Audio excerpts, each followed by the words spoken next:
নমস্কার। আজ আমরা জিএস এর একটি সিরিজ শুরু করতে যাচ্ছি, যেটি মূলত ওয়েস্ট বেঙ্গলের সমস্ত এক্সামের জন্য আপনি ব্যবহার করতে পারেন।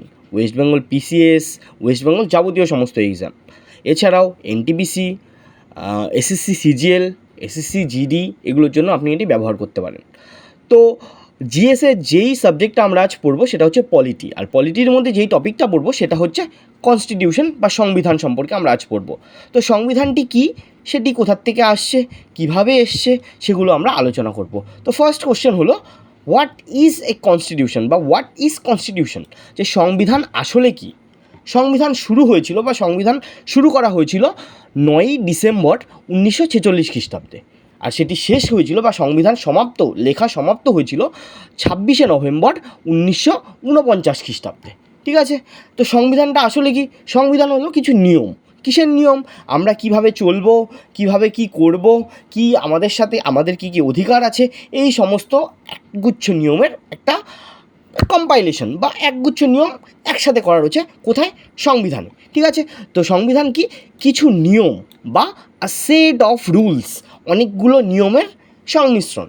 তো এই সংবিধানের ডিমান্ডটা কে প্রথম চেয়েছিল? এটা বলবো আমরা এমএন রয়। কত খ্রিস্টাব্দে? 1943 খ্রিস্টাব্দে, সরি 1934 খ্রিস্টাব্দে। এমএন রয়কে? এমএন রয় হচ্ছে সিপিআই পার্টি যে ছিল সেই পার্টির প্রতিষ্ঠাতা। সিপিআই পার্টি কত খ্রিস্টাব্দে প্রতিষ্ঠিত হয়? 1925 খ্রিস্টাব্দে।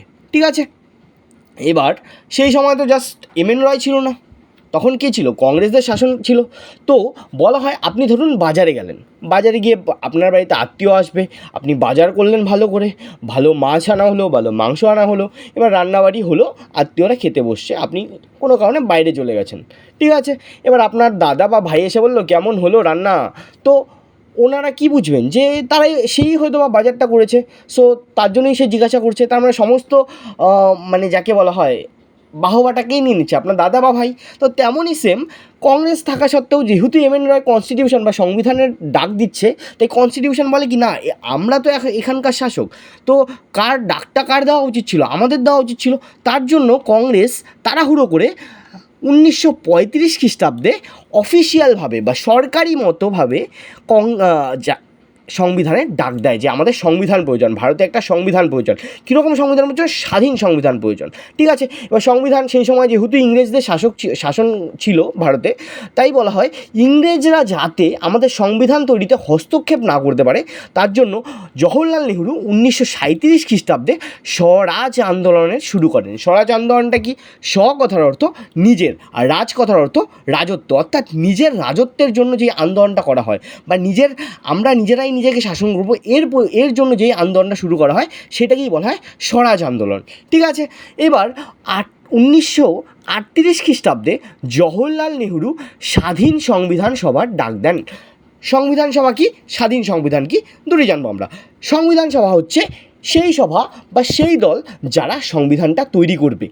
ঠিক আছে, এবার সংবিধান সভায় ভারতীয় নাগরিক থাকতে পারে, ব্রিটিশ নাগরিক থাকতে পারে, আমেরিকান নাগরিক থাকতে পারে, কিন্তু কখন সেটি স্বাধীন সংবিধান সভা হবে? যখন সেটার মধ্যে শুধুমাত্র ভারতীয়রা থাকবে। কেননা হচ্ছে ভারতীয়দের সংবিধান তৈরি করা হচ্ছে, যেহেতু ভারতীয়দের সংবিধান তৈরি করা হচ্ছে, শুধুমাত্র ভারতীয়রা থাকবে। আর যেই সংবিধানটা তৈরি করা হবে সেই সংবিধানে বৈদেশিক কোনো শক্তি হস্তক্ষেপ করতে পারবে না। ঠিক আছে, আর অপরদিকে এই সময়টাতে যেহেতু ব্রিটিশরা ভারতে শাসন করতো, তো অপরদিকে আরেকটা ঘটনা ঘটছিল ইতিহাসে, যে 1939 খ্রিস্টাব্দে দ্বিতীয় বিশ্বযুদ্ধ শুরু হয়েছিল। দ্বিতীয় বিশ্বযুদ্ধে একদিকে ব্রিটেনের দল ছিল, অপরদিকে কারা ছিল? জার্মানির দল, মানে অক্ষশক্তি ও মিত্রশক্তি। ঠিক আছে, জার্মানির কে লড়ছিল সেই সময়? জার্মানির লড়ছিল হিটলার, যাকে আমরা বলা হয় বিশ্বের সবথেকে বড় দেশপ্রেমিক বলতে পারি। কেননা হিটলারই একজন নেতা ছিলেন যে চাইতেন কি, যে সারা বিশ্বে শুধুমাত্র একটি দেশই হোক, এবং সেটা কি? জার্মানি। তাই হিটলারকে সবথেকে বড় দেশপ্রেমিক বলা হয়েছে বা সবথেকে বড় পেট্রিয়ট বলা হয়েছে। ইতালিতেও ওরকম একজনই নেতা ছিল, যার নাম হচ্ছে বেনিতো মুসোলিনি। যার নাম কি? Benito Mussolini. ঠিক আছে, সেও একই রকম হিটলারের মতো ধারণা ছিল। ঠিক আছে, এবার সেই দ্বিতীয় বিশ্বযুদ্ধে ব্রিটেন পরাজিত হয়, তারপরে আরও অনেক কিছু হয়, সেটা আমরা পরবর্তী সময়ে জানতে পারবো আস্তে আস্তে। আমি জাস্ট একটু টাইম লাইন বলে দিচ্ছি, জাস্ট কী হচ্ছে, তারপরে ওভারঅল আলোচনা আমি ধীরে ধীরে শুরু করব, ঠিক আছে। সেই সময়টাতে 1940 খ্রিস্টাব্দে ইংরেজদের থেকে একটা অফার দেওয়া হয়। কী অফার? 1940 খ্রিস্টাব্দে যেহেতু এটা অগাস্ট মাসে অফারটা দেওয়া হয়েছিল, তাই এই অফারটাকে বলা হয় অগাস্ট অফার। কী অফার বলা হয়? অগাস্ট অফার, ঠিক আছে। সেই অগাস্ট অফারে ব্রিটিশরা বলেন যে কি, আমাদের সব রকমভাবে সাহায্য করুন, মানে ভারতীয় লোকেদের বলেন যে আমাদের সবভাবে, ব্রিটিশদের যাতে সবভাবে সাহায্য করতে। তারপরে বলে কি, যে যুদ্ধের পরে যখন যুদ্ধ শেষ হয়ে যাবে, যুদ্ধে আমরা জিতে গেলে আপনাদের আমরা স্বাধীনতা দিব। আপনাদের কাদের বলতে? ভারতীয়দের। তার ব্রিটিশরা বলে যে ব্রিটিশরা যদি যুদ্ধে জিতে যায় তাহলে ব্রিটিশরা ভারতীয়দের স্বাধীনতা দিয়ে দেবে, ঠিক আছে। কিন্তু এটা ভারতীয়রা মানতে বাধ্য ছিল না, ঠিক আছে। তারপর 1942 খ্রিস্টাব্দে আরও একজন দল আসে, যেটাকে বলা হয় ক্রিপস মিশন, ঠিক আছে। ক্রিপস মিশনকে গান্ধীজি পোস্ট ডেটেড চেক বলেছেন। পোস্ট ডেটেড চেকটা কি সেটা বলবো এবার। পোস্ট ডেটেড চেক হলো এরকম, ধরুন আমি আপনাকে টাকা দেবো, আমি আপনাকে 10 লাখের একটা চেক দেবো, ঠিক আছে।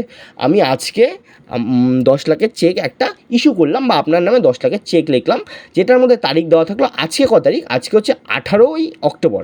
আমি বললাম যে 18ই নভেম্বর তুমি এই চেকটা ব্যাংকে নিয়ে গিয়ে ব্যাংকে ডিপোজিট করে সেখান থেকে টাকাটা নিয়ে নিবে, ঠিক আছে।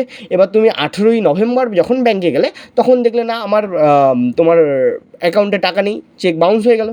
তারপরে গান্ধীজিও এই কথাটাই বলেছেন যে কি, এটাকে পোস্ট ডেটেড চেক বলেছেন, ঠিক আছে। দ্বিতীয় বিশ্বযুদ্ধের সময়কাল আরেকটা কি হচ্ছিল, 1942 খ্রিস্টাব্দে হাওয়াই ছিল আমেরিকার একটা অঞ্চল, ঠিক আছে। ওই হাওয়াইয়ে একটা আমেরিকার বন্দর ছিল। বন্দর কাকে বলে? যেখানটাতে মূলত জাহাজেরা এসে ডক করে বা জাহাজেরা এসে দাঁড়ায়, ঠিক আছে। জায়গাটার নাম কি ছিল? পার্ল হারবার কি পার্ল হারবার বন্দরটা ছিল, সেখানটাতে জাপান আক্রমণ করেন। কীরকমভাবে, কেন জাপান, কোথার থেকে জাপান আক্রমণ করেন?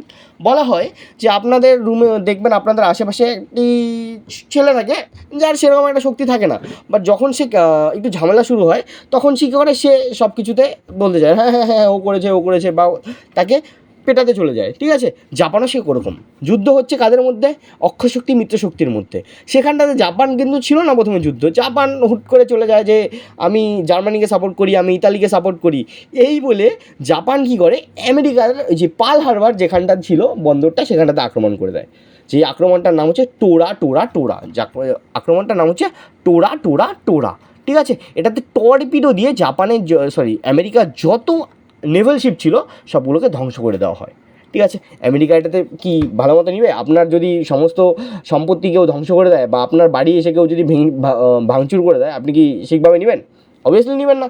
তো আমেরিকাও কী করেন, আমেরিকার যে তখনকার মানে প্রেসিডেন্ট ছিল ফ্র্যাঙ্কলিন ডি রুজভেল্ট, সে বলে যে কি, জাপান যেই কাজটা করেছে সেই কাজের প্রতিদান বা সেই কাজের মাসুল তাদের ঠিকই কী করতে হবে, ভোগ করতে হবে। তো জাপানের ওপর 6ই অগস্ট 1945 খ্রিস্টাব্দে জাপানের যে হিরোশিমা নামক যে শহরটি, সেটার উপর আমেরিকা প্রথম পারমাণবিক বোমা ফেলে, যেই বোমাটার নাম ছিল লিটল বয়। তার ঠিক 3 দিন পর 9ই অগস্ট 1945 খ্রিস্টাব্দে জাপানের আরেকটি শহর নাগাসাকিতে আরেকটা পারমাণবিক বোমা ফেলা হয়, যেটার নাম হচ্ছে ফ্যাট ম্যান, ঠিক আছে। এই দুটো বোমার রেডিয়েশন এত পরিমাণে ছড়িয়েছিল যে বলা হয় কি, ইভেন এখনও পর্যন্ত হিরোশিমা আর নাগাসাকিতে কিছু বিকলাঙ্গ বাচ্চার জন্ম হয়। কেননা কি, সেই রেডিয়েশনটা তাদের ডিএনএতে চলে গেছে, যার জন্য এখনও মাঝে মাঝে দেখা যায় কিছু বিকলাঙ্গ শিশুর জন্ম হচ্ছে, হয় বিকলাঙ্গ বা তাদের ব্রেনটা ঠিকমতো ডেভেলপ হচ্ছে না, ঠিক আছে। তারপর ক্যাবিনেট মিশন নামে ব্রিটিশরা একটা মিশন বা একদল লোককে ভারতে পাঠায়। সেই দলে 3 জন ছিল, যেখানটার মধ্যে প্রথম ছিল প্যাথিক লরেন্স। কে ছিল প্রথম? Pethick Lawrence. এছাড়াও স্ট্যাফোর্ড ক্রিপস, ওই যে ক্রিপস মিশনের স্ট্যাফোর্ড ক্রিপস। আর কে ছিল? A V Alexander. একদম কোনো চিন্তা করার কিছু নেই, এগুলো আমি যখন এর পরের ক্লাসগুলোতে আসবে এগুলো আরও ডিটেল করে আলোচনা করা হবে। এটা জাস্ট আমি একটা টাইমলাইন বলে দিচ্ছি, ঠিক আছে। সেকেন্ড হচ্ছে কনস্টিটিউয়েন্ট অ্যাসেম্বলি বলতে প্রথমবার কনস্টিটিউশন তৈরি হওয়ার পর প্রথমবার ভোট দিয়ে একটা পার্লামেন্ট টাইপের তৈরি করা হয়, যেখানটাতে বলা হয় সারা ভারত থেকে কিছু কিছু মানে কিছু ইলেক্টেড বা ভোটের দ্বারা তৈরি হওয়া ভোটে জিতে কিছু লোক আসবে, আর কেউ কেউ চিহ্নিত হয়েও আসবে, ঠিক আছে। তো বলা হয় যে কনস্টিটিউয়েন্ট অ্যাসেম্বলি বা তখন যে সাংবিধানিক সভা ছিল সেটার লোক সংখ্যা ছিল বা সদস্য সংখ্যা ছিল টোটাল 389টি, ঠিক আছে, যেটার মধ্যে 292টি আসছে কী হবে ইলেকশনের দ্বারা। ইলেকশন বলতে ভোটের দ্বারাও, তারা ভোটে জিতে তারপর এখানটাতে আসছে, তারা ভোটে জিতে এখানটাতে আসছে, ঠিক আছে। আর এগুলো কোথার থেকে, যে তখনকার দিনে যে গভর্নর প্রভিন্স বা হতো বা গভর্নরের যে এলাকা, গভর্নরের দ্বারা শাসন করা এলাকাগুলোর থেকে 292 জন সদস্য কনস্টিটিউয়েন্ট অ্যাসেম্বলিতে বা সংবিধান সভাতে এসেছে। আর চারজন এসছে ইলেকশনের দ্বারা, আরও 4 জন, মানে কি এখানে 292 জন এসছে ইলেকশনের দ্বারা বা ভোটদানের দ্বারা, এখানে 4 জন সেম ইলেকশন বা ভোটদানের দ্বারা এসছে। বাট এগুলো কোন জায়গার থেকে, এগুলো আসছে হচ্ছে চিফ কমিশনার অঞ্চল থেকে, মানে কি যেই অঞ্চলগুলোর প্রধান ছিল চিফ কমিশনার, যেই অঞ্চলগুলোর প্রধান ছিল কে, চিফ কমিশনার, সেই সব অঞ্চল থেকে এই লোকগুলো এসছে কিসের দ্বারা, ভোটের দ্বারা। এগুলো এই দুজন ছিল যে তারা ছিল ভোটদানের দ্বারা আসছে। আর বলা হয় লাস্ট যে 93 বা 93 জন এক্সট্রা থাকে তারা আসছে 29টি রাজা বা তখনকার যে 29টি রাজার দেশ ছিল বা রাজার যে অঞ্চলগুলো ছিল সেখান থেকে। তারা কিন্তু ভোটদানের দ্বারা আসেনি, তারা এসছে চিহ্নিতকরণ হয়ে, মানে কি সেখানকার রাজা চিহ্নিত করে দিয়েছে তুমি যাবে তুমি যাবে তুমি যাবে তুমি যাবে, এরকমভাবে চিহ্নিত করে দিয়েছে, তারপর সেখান থেকে সদস্যগুলো সংবিধান সভাতে এসছে। এবার আমরা পড়লাম 4 জন লোক বা 4টা অঞ্চল থেকে ভোটদানের দ্বারা লোক এসছে। কোন অঞ্চলগুলো থেকে, চিফ কমিশনার প্রভিন্স থেকে। সেগুলো কি কি, একটা হচ্ছে এ, একটা হচ্ছে বি, একটা হচ্ছে সি, একটা হচ্ছে ডি। এতে Ajmer, B for Baluchistan, C for Coorg and D for Delhi. এই 4টা চিফ কমিশনার প্রভিন্স থেকে সংবিধান সভাতে 4 জন ভোটদানের মাধ্যমে চিহ্নিত হওয়ার পর সেখানটাতে প্রবেশ করেন।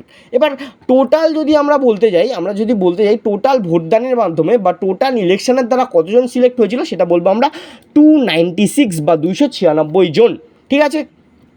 তার মধ্যেও ভাগ ছিল, তার মধ্যে 208 জন এসেছে কংগ্রেস থেকে, 73 জন এসেছে মুসলিম লীগ থেকে বা মুসলিম সম্প্রদায় থেকে, আর 13 জন ছিল অন্যান্য সম্প্রদায় বা অন্যান্য জাতির থেকে, ঠিক আছে।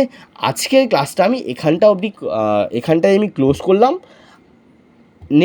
নেক্সট ক্লাস বা এই টপিকের ওপরে আরও বিশাল নিউজ বা আরও বিশাল নলেজ জানার জন্য আপনাকে স্টে টিউন থাকতে হবে, মানে আপনাকে এই চ্যানেলটাতে একটু ফলো করতে হবে। And I can assure you that যে আপনি যদি এই নোটসগুলো বা এই টপিকগুলো ভালো মতো পড়েন, যে কোনো এক্সামে আমার মনে হয় না কোনো সমস্যা হবে। সো ধন্যবাদ ভিডিওটি দেখার জন্য। যদি আপনার মনে হয় আপনি ভালো কিছু শিখেছেন বা ভালো কিছু জেনেছেন তাহলে অবশ্যই লাইক করবেন, সাবস্ক্রাইব করবেন। যেহেতু আমি আজ ফার্স্ট ভিডিও, এটাই আমার প্রথম ভিডিও ছিল, তাই আমি খুব বেশি কিছু বলবো না, এভাবেই আমি আমার ভিডিওটাকে শেষ করছি। আর যদি মনে হয় কিছু ভুল হয়েছে তো সেটা কমেন্টে জানাবেন, তো আমি নেক্সট ভিডিওগুলোতে সেগুলো ইমপ্রুভ করার আরও চেষ্টা করব। Thank you.